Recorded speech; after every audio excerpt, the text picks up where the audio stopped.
Kingdom Financial Group studio here at 5th and State. And we are welcoming in to our studio here from the Kingdom Financial Group studio, Lisa Pustelak. She's a Culture Development Manager at the Northwest Industrial Resource Center.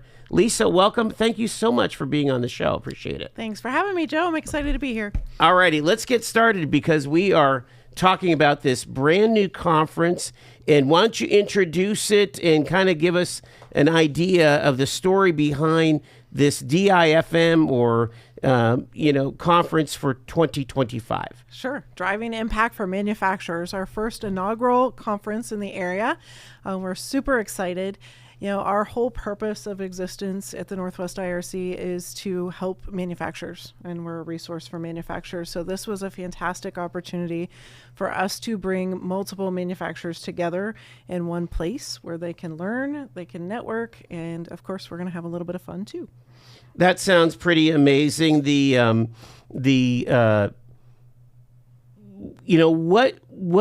is the kind of the felt need, do you feel, that you're trying, the itch that you're trying to scratch, I guess? Yeah. So one of the big things that we talk about every single day is manufacturers need more people. Okay. So the workforce is the thing, The right? workforce is key. Yes. But in this case, we need to attract the right people, but then you also need to keep them. Mm-hmm. So the retaining of people is just as important as the attracting. You want to keep the people that you have. So that's a big part of it. So what you're attempting to do here is allow people to learn how to build these. You talk about being culture development. I mean, what like how do you do that? I guess. Yep. So I'll back up just a little bit. So we have a conference for our network every year, and last year and the year before that, we took part in the Ready or Not program that we're going to have at the conference. It's a business simulation game. It's kind of gamified. That's a popular term these days. And last year in particular, for some of us, it was the second time we went through it, and we're like, we need to bring this to our people. And that kind of got the wheels turning, and how do we do this? So we are part of, it's called the Manufacturing Extension Partnership, or the MEP system. So there's centers like ours in every state. Some states like Pennsylvania, there's multiple centers. So it's the center in Oregon that put together the Ready or Not program. And, we started talking to them and what would it look like. So to answer your question, that part of the learning, that simulation allows people to take on different roles in the company. Mm-hmm. And they have to make different decisions throughout the simulation. And then the program will teach them, what impact their decisions had. So it's a lot of fun. It's very interesting, and it's very eye-opening, especially when you're playing the part of a role that you don't normally do in the business. So it allows people, no matter what their role is in the company, to get a different visual and a different understanding of the things that impact the business. Things like employee development, or investing in technology. There's a list of things, right? That simulation will take all morning. I was going to say, is there a sweet spot, I wonder, of let's say, typical company around here, tool and die or whatever, might have 25 to 50 employees, right? Would there be a sweet spot of the types of employees and how many employees would come to your conference so that collectively they would be like, well, when I was in this role, when I was in that foreman role, or when I was in that CFO role, or, buying resources or managing the books, I mean, I was able to have this different impact. I mean, would you say? Sure. Yeah. So is there a sweet spot? Obviously, the more you can bring, the better. Right. Yeah. Right. The more people you have, the more you learn, and the more you can spread that around. But what we will be doing with that simulation is purposely breaking people up so that you're not on the team with your team. Right. So that you're learning from other people. So if you're a CFO and that happens to be your role in the simulation, the people with you are going to learn from you in your role. So it's a little bit, it can be reversed from what you described. But and then it's one of those things where you just never know, right? The impact is always there. It's incredible, and we can't even sometimes predict how that's going to come out, and the aha moments that are going to come out of that. How do you have folks process the simulation? Like, how does it become real and tangible that they can bring back to the plant? Right. So the Oregon MEP that will host that for us is there's software that comes with it. Cool. And so, and there's newscasts, and there's all kinds of fun stuff built into it. So the software program will do some of that. But then in between each round, after the results of their decisions are displayed and the points are given and all of that, then we'll have a time for some insights where we'll take a few minutes and we'll talk about, bringing that to the real world, right? Wow. So for those of you in the room, there's an opportunity for them to really take that back exactly like you said. Here's how you would take it back, and here's how this will apply to you. Does it seem like it's flexible enough? And again, we're talking specifically about this kind of gaming simulation thing. Right. But is it flexible enough to match that small shop or that larger organization? Absolutely. Everything we do is scalable. Yeah. Obviously in this area, most of the manufacturers we work with are small. We have a few bigger ones, but not many. So everything we do is always scalable. Yeah, and you have people that are in consumer products. Absolutely. They're in exporting and so on. That's really wild. And we work with all kinds of manufacturing. So if you make something and you're a manufacturer, those are companies we work with. Yeah, that's it's going to take the whole morning of this conference, and so you better get a good night's sleep and be ready to be creative, right? On your toes. Yeah, no. So you've done this before? I have. I've done it twice. Yes. Okay, so I don't want you to give anything up. Nope. But I'm just wondering, what was the toughest kind of hat that you had to wear? Do you remember? For me, I think sometimes really being able to connect some of your financial decisions to the long-term outcomes, and then again, without giving anything up, there's always unexpected turns. So part of the narrative, part of the game. Yes, part of the narrative. It's like you're attending a murder mystery or it's Clue. A little bit. You're acting in Clue. You're not really sure what's going to come next. Miss Scarlet with the candlestick. Exactly. And just when you think you have it figured out, there may be a twist. That is fascinating. You think that kind of guys that have been in this business for a while can get into the fun of the thing? I think so. I absolutely think so. And I think it's twofold. There's learning to be had just from the simulation itself. But I think even sometimes more powerful, in my opinion, is the learning that happens between the people at the table. 100%. Yeah. It's I'm a huge fan of networking. It's how I've been successful in my career, and I encourage everybody, the more people we can meet and learn from, the better off we are. Well, and I think we really, to go back to the original question of felt need, if all we're hearing from our manufacturers is that I don't have enough workers, or I don't have enough skilled workers, or the workers that I'm getting are not up to par, well, then maybe this is your part of what you can do, is educate yourself. Exactly.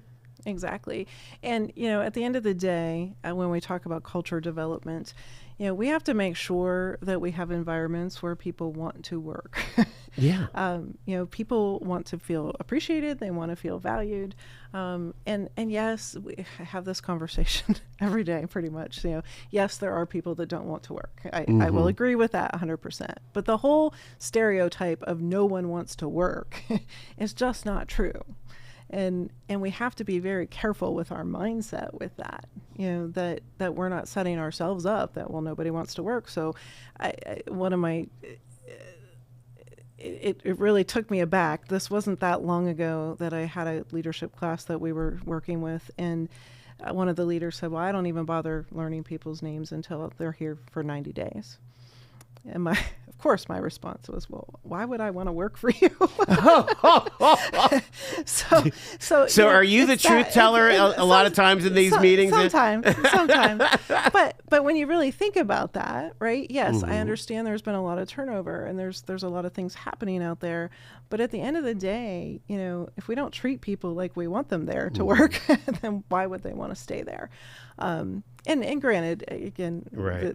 The game goes into all different kinds of things in addition to that. But when we talk about what manufacturers need, we talk about that on a daily basis. I mean, we don't want to belittle their need. Their need is real. Absolutely, it is absolutely But real. on the other side, a little self-reflection couldn't hurt here. Absolutely. Because, and again, just to push a little bit, the concept that everything was going to always be like the 80s, where there's a steady stream of people, or God forbid that there's 50 applicants for every job, which was out of whack in another way. Right. Was unrealistic. And now we're kind of finding balance where the worker has more agency, and maybe not more than the employer, but more equal to the employer. And maybe that is kind of off-putting to some employers. Absolutely, it is. It's different. It's just different. Yeah, it's change. And we don't like change typically, right? So, but there has to be a balance, and that's, we see it every day, that there has to be a balance. People need to do the job, right? They need to take responsibility. They need to take ownership. Unfortunately, in some cases, it's our job as leaders in manufacturing, or any industry for that matter, to teach people how to do that. We expect people to come to the workplace with those skills, and the fact of the matter is, right now, they don't always have them. Right? That's part of what we need to teach, and that's different than what it's been. But the command and control style leadership isn't working anymore either. I remember 10 years ago, and again, I don't want to get into a anecdotal fest here as we talk about this cool new conference, but it used to be that you would put out a help wanted ad with a very specific piece of software, maybe a CAD design software that you needed somebody with 3 years experience on that software, maybe even on that version of that software, and expect a boatload of applicants. Can't do that anymore at all. No. I mean, some CAD design background, okay? Yep. And then we'll teach you our software. Exactly. Yeah, we have to do a lot of training of our own these days. You're right. You're not getting the skill experience that we used to. It's just not there. Not that you can't be as picky, but you're hiring for character, not necessarily for the defined skills, so they can just waltz right in. We say hire for culture. You want them to fit into your culture, and as long as they're willing and able to learn, then you have the ability to teach them. All right, folks, interested in manufacturing and making sure it grows, continue our conversation here with Lisa Pustelak. She is with the NWIRC. Back in a bit.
The name of the conference is Driving Impact for Manufacturers. It's being presented by the Northwest Industrial Resource Center.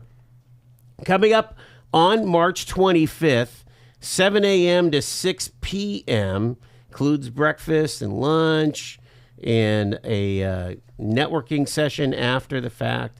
And we were talking about the Ready or Not manufacturing business simulation game that starts today. Lisa Pustelak is with us through the Culture Development Manager. I love that title of yours. I just think, well, I mean, what it is it's identifying exactly maybe one of the key parts of any organization that keeps it sustainable, and that is the culture of the people. That is right. I agree with you 100%. You know, I mean, again, workforce, human resources. Yep. You know, it's all about the culture. It's all about the culture. So, three ways that this Ready or Not business simulation game will strengthen a business.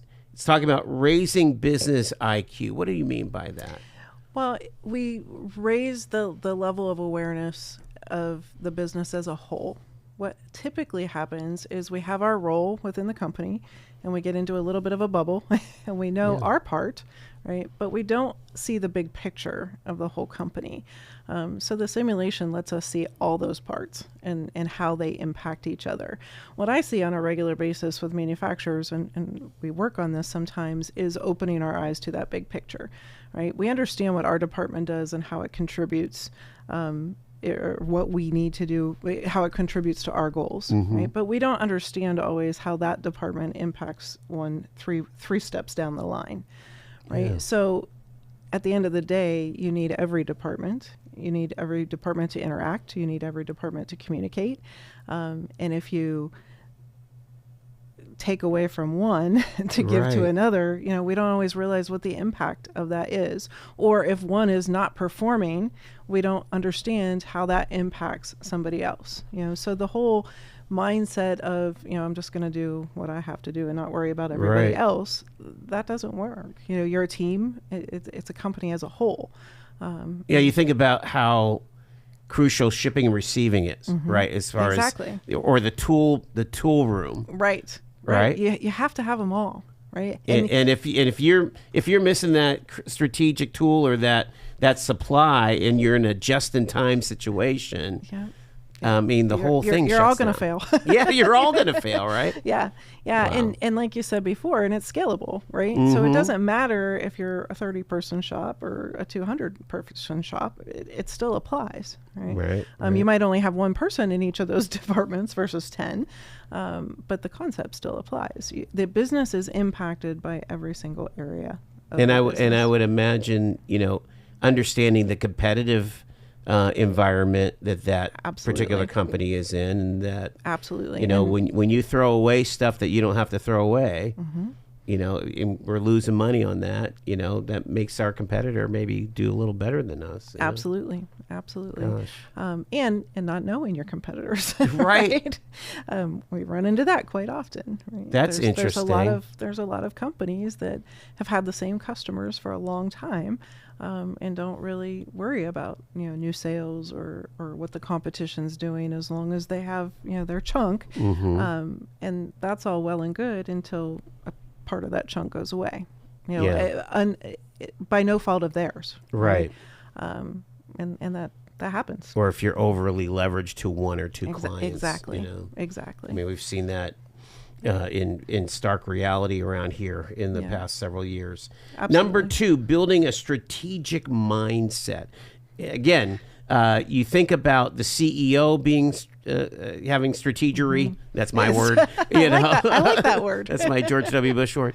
You know, I mean, you think of the C-level, the C-suite being strategic, but certainly that third shift foreman can be awfully strategic. Absolutely. You know, we get so caught up in the day-to-day survival, you know, that we don't think about we need to do strategically, and what we do today, how that impacts us a week from now, or a month from now, or 6 months from now. And that's where some of these activities and the experience of the game helps us see what we do today, how that's impacting us 6 months or a year from now. It's a different way of thinking. It truly is a mindset to not just be focused on what's in front of me right now, and not understanding sometimes the impact that has down the road. So this opens our eyes to that quite a bit. Yeah. Let me throw a curveball at you. Would you say, again, the CEO is making a decision of who comes to your conference, or the HR manager or something like that? You may want to reach down and get that Gen Zer who just got on the job 6 months ago, but maybe has some ambition for this particular understanding of new strategy. Absolutely, and especially those that you look at as emerging leaders. Yes, it's the people that you see on your floor that have potential. Bring them by all means. Let them interact with other people. Let them learn from the simulation, and their eyes will be open, no doubt, on the different parts of the business and how from their role they can impact that. I'm going to be a little controversial. Maybe if you only could afford so many slots, maybe you're 62-year-old, and I'm 62, that's why I'm saying it, but that your 62-year-old sales manager could sit this one out. Absolutely. Because the 23-year-old, kid who's doing the design might be a better guy to come, as you can go take another round of golf. Sales manager guy. And so, that's so mean. That's so mean. I know. It's not. Obviously, we prefer they both come. Right, yeah. But exactly. But if you have to choose. Pick the 23, 24-year-old. Finally, before we go to the break, strengthens teamwork and connections. Talk about that element there. Yeah, so I believe teamwork, just coming to the conference together, that you have that similarity to be able to discuss what you've learned as a team leader. You'll have that. But then also just getting to meet other companies and other people in your similar role, and then those that are different. So there's just going to be all kinds throughout the whole day, not just the simulation, but the whole day. There's going to be opportunities for teamwork and collaboration. And part of the simulation is going to force you to collaborate with the different roles at the table. Right. That makes a lot of sense.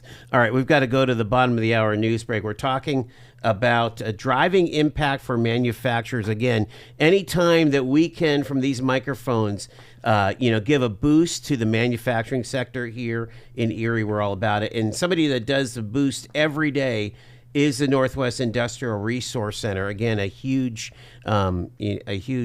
source. If people want to sign up for this if they have to drop out, what's the best website for this? Yep, NWIRC.org/Driving Impact 2025. Alrighty. I'm sorry. Okay. Or just NWIRC.org will get you there. Get you there, and you can find out more about this. When we come back, we'll talk about the keynote and more about this conference and the other great work of the NWIRC coming up here. You're tuned to Talk Erie and the Joel Natale Show, having the crucial conversations that Erie needs.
Talking manufacturing here on the Joel Natale Show, live from our Kingdom Financial Group studio here at 5th and State. And coming up, it is from the Northwest Industrial Resource Center, the Driving Impact for Manufacturers Conference. Is a brand new conference that's happening March 25th. So we're giving you a good shout out here deep ahead of time. And go to, what is NWIRC, Lisa? Yep. NWIRC.org. O-R-G. Lisa Pustelak is with us. She's the Culture Development Manager. We're kind of going through what to expect at the DIFM 25. And we talked about the morning being a manufacturing business simulation game called Ready or Not. And then there's going to be the lunch and some exhibits and breakouts. And then we're talking with a keynote. Let's talk about that. Chris Cesarnik, winning the war for talent. Getting a talent is a war now, Lisa? Apparently so. Do we need to get on the horn with HR about this? If you go out and talk to any manufacturer, they will tell you it's a war. It's a war. Yeah. Yeah, we're very, very excited to have Chris Zarnick coming in to speak. He's spoken at multiple conferences from in our environment in the MEP centers, but it's about retaining the talent, and he talks about from hiring to retiring. So it's not only about attracting the people that you want, but it's about keeping them. And how do you structure yourself so that you keep these people until they're ready to retire? Unfortunately, this day and age, people don't stay at jobs like they used to until retirement. And we want to get that back. So Chris has a lot of great ideas. His book, as you mentioned, Winning the War on Talent. And he's going to talk too about onboarding and your onboarding processes. And, a lot of times people think of an onboarding process and they think it's going to be extremely costly. And he's going to share some ideas that are low to no cost. Yeah, on how it's really not throwing the policy manual, having them sign it, and, just getting them scheduled. No. There's really some deliberate action. We call it throwing them to the wolves. It's usually what happens. Yeah. So, we come in, we sign the HR paperwork, we show them the equipment, the machine they're going to be working on, or whatever the jobs they're going to do, and then we walk away and we leave them be. And I understand, it's a challenge because manufacturers need people, and they're pressed for time. So pulling people away to be able to train properly is a challenge. But at the same time, is it worth it not to train them and then not be able to keep them? And I think it's gotten better at this point. I'm sure it's still out there, but we used to call them runners. And those were the people that you would hire and start in the morning, and by lunchtime they ran away and never came back. Wow. And sometimes it wasn't even till lunch. Sometimes it would make it to a break. Yeah. We don't hear that as much now as we did there for a little while. So I do think that's gotten better.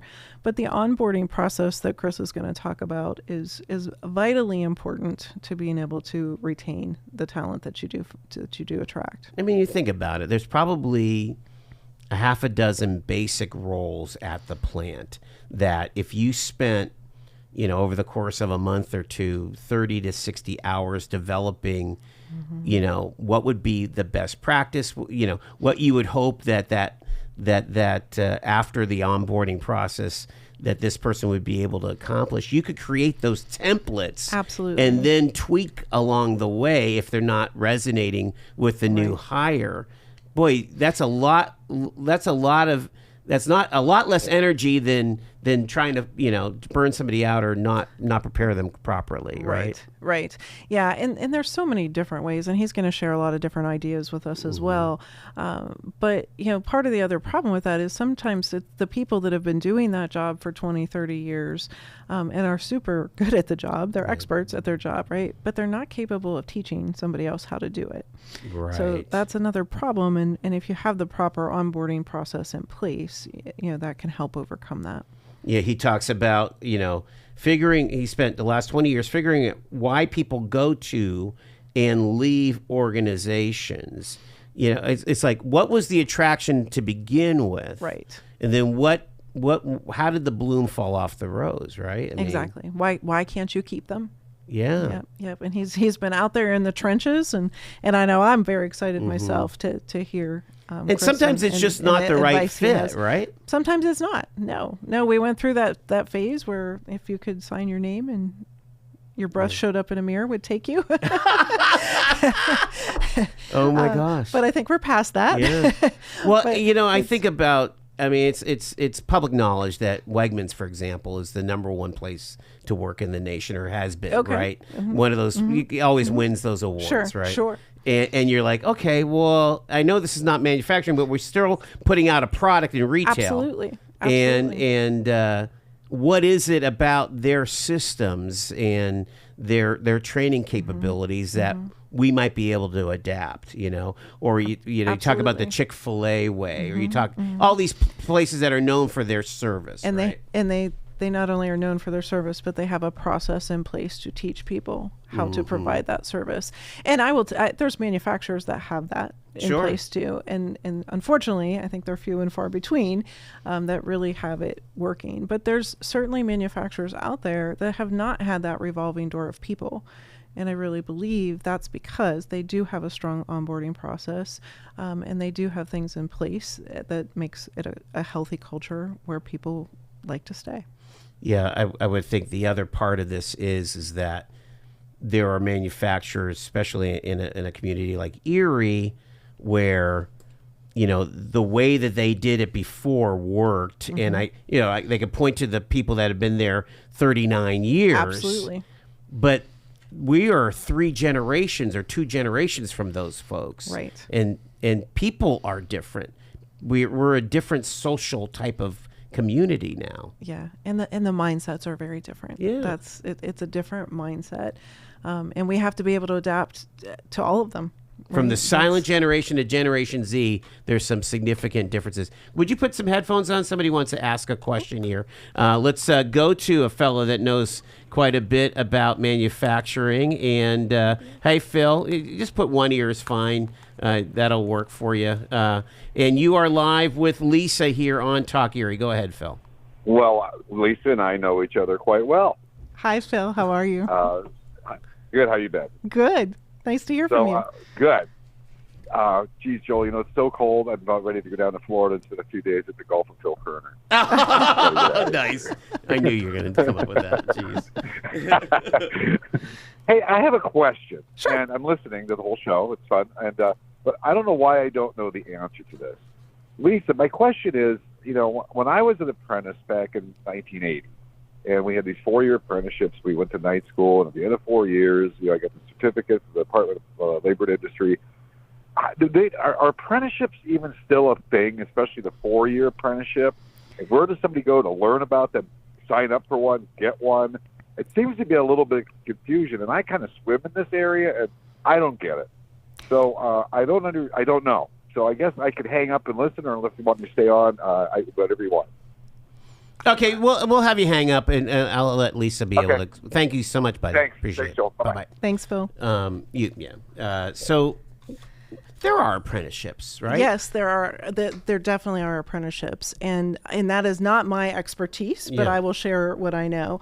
They are absolutely out there. I know there's, and I'll give a shout out to the NTMA. I know they have a state registered apprenticeship program. That's right. They were here last year, I think. Yeah. Okay. So and that's just one off the top of my head that I know of, and I know there's others out there as well. Do you know what those letters stand for, by the way? The National Tooling and Machining Association. Okay, gotcha. And the problem and this is my opinion, Phil, it's not so much that the apprenticeship programs aren't there. It's getting people to enroll in the apprenticeships, getting people to take advantage of the apprenticeships. So again, we've got to get back so we can make the people see why they're attractive and why they should do the apprenticeships. So I think there's probably not as many of them available as there used to be. It's just like everything else in the technical schools, that we don't have as many as there used to be because of the enrollment. So I do know we're doing a lot of things, not only our organization, but lots of other organizations. There's a lot of things happening out there to regenerate that interest in manufacturing. unfortunately, we're behind the time on that. Yeah. So it's going to take a little while, but I am very excited about the progress that we're making. There's all kinds of things happening out there with students in the high schools and different things available. So again, to answer the questions, the apprenticeships are absolutely out there. I think we just need to continue to drive people to them. And get more and more enrollment in them. I think if we can fill them, the ones that are there, if we can fill more of them, then we'll hopefully see that come back around. But they're definitely there. We have the issue where we're greatly improving our pathways, our career pathways for middle school and high school, and they are being expansive insofar as. Yes, they include 4-year degrees. They include the community college, and they include construction trades and manufacturing trades. But once you get 18, and let's say we missed you, you didn't go to VOTech, you didn't go to Career and Tech at Erie High or wherever, and you're 18 and you're in I hate to use it, but a dead-end job. It's a job that's not fulfilling for you. Sure. It is the idea of getting those 18 to 24-year-olds to be able to be plugged in. And what are the catching ways that we can do that? Once somebody has a year or two of life experience of saying, you know what, I think I know, I'm a little more mature, I know what I want to do, what do I do next? And having, that's where you really need a robust workforce development system. And Pennsylvania just needs to work on that a bit stronger. And that seems to, at least when I talk to elected officials, that's where they see the weak link. And it's just that, not every kid that's 20 years old is going to know, to go to CareerLink or to go to this thing or go to that job fair or what have you. Right. And, Yeah, it really is about education. And one of the things I love about manufacturing, and I wish I could figure out a better way to pass that along, but is the passion of what you're making, right? I mean, if you can get, the younger generations interested in the fact that what you're making it truly does have an impact, right? Whether it's a finished product or whether it's a part of a car or a part of an airplane, gas and oil, all those things out there, right? It doesn't matter, but I find that the people that really wrap their minds around the impact that you're having by producing whatever it is, tend to stick around more. Wow. And now being able to figure out how to get that to people at a younger age is, of course, the challenge. And like you said, there's lots happening in the high schools. The student-run enterprises in the high schools are doing fantastic. They're continuing to grow. Those programs are filling up at this point. I mean, the enrollment's there from what I can see and what I understand. Well, sometimes it's really hard to get that VOTech placement, whether it's construction trades or what have you. Yes. And to your point, Joe, the people that are outside of high school now and trying to figure it out. That's the $1 million question, right? How do we get to them, and how do we get them interested in what manufacturing has? There's no doubt about it. All right, we're down to our last 4 minutes here with Lisa here, and kind of make your best pitch for this event. And I do want to talk about some of the other things you guys got going on at NWIRC. Sure. This is the place to be for manufacturers this year. So we're excited to first inaugural event. We obviously plan on doing this conference on a yearly basis going forward. It's a great place to learn more about the business, learn how you can improve and increase your workforce and then keep them. That's the whole focus. And come learn from other manufacturers. It's really supposed to be pragmatic. It's like you're going to learn something. Yes, get your hands dirty a little bit. Absolutely. Get your hands dirty, learn, have a little bit of fun, have some good food, and takeaways. And my hope was always, again, the team building aspect of it. Bring a group, a team with you so that you can follow up with each other and hold each other accountable to use what you learn at the conference. Yeah. And if you want to get beyond complaining about nobody wants to work and really finding the people that could be, your superstar employees, it sounds like you need to learn to build your capacity education-wise. Yes, absolutely. This will be the place to be. All right. So other things that you guys got going on at NWIRC, again, what's the day in, day out kind of work that y'all do? You know what? I always tell people, in a nutshell, we are a resource for manufacturers. So whether a manufacturer needs help developing their people, which is what I do as a culture development manager, whether they need help improving efficiencies, they need some guidance on where to start to build a new website, new ERP. It really doesn't matter what they need. We're a resource. Some of the services we can provide, some of them we have partners that we can bring in to help provide those services. And sometimes it's simply us taking the time to do the research to find the connection and making that connection. As I mentioned, we're part of a nationwide network. So if it's something that comes up that we don't have expertise here in our region or area, we can literally reach out to the country and almost always find some kind of resource of expertise that they're looking for. That's really, we shouldn't let that gloss by. You are part of this network. Yes. And so best practices really kind of flow through you organically, it sounds like. Absolutely. I will tell you, in my career, this is the most sharing network I've ever been a part of. That's cool. You can call any one of the centers in the country and ask for help or information on something they have, and they willingly give it up. And if I could just wave the Erie flag a second here, people need to understand that we're best in class in a lot of our manufacturing centers here. When you think about tool and die, like we talked to Phil, or you think about plastics and plastic technology, you think about locomotives and what we're doing over at Wabtec. I mean, this is it, man. We are absolutely best in class here. We take for granted, living in this area all my life, we take for granted how much we make here and the impact we have here in this north central Pennsylvania, the state overall, truly, but definitely in our corner over here. There are so many good things happening. It's incredible. Just when you think you're driving out of town and nothing else is going to be there, there's a shop that's doing work for SpaceX. It's just crazy. I mean, you hear about Elon Musk coming by to visit in the last couple of years. I want to say that he was around not that long ago. Oh, I'm not sure about that. Because we have people that are in aerospace. People are making parts for SpaceX around here, yes, for sure. And lots of other huge, big companies and products that we see on the shelves every day that, again, we take it for granted. We don't realize what's behind those walls and what's happening behind those walls. Wow, you think about it, it's pretty remarkable, and it's still that manufacturing. It's still that strong leg of the stool that keeps the Erie economy going and growing. Lisa Pustelak, she's the Culture Development Manager of the Northwest Industrial Resource Center, and this event, Driving Impact for Manufacturers, coming up on March 25th. Again, how people can register. NWIRC.org. All righty. Thank you so much, Lisa. Thank you, Joe. Get that Eye of the Tiger going here on a Tuesday edition of the Joel and Natalie Show.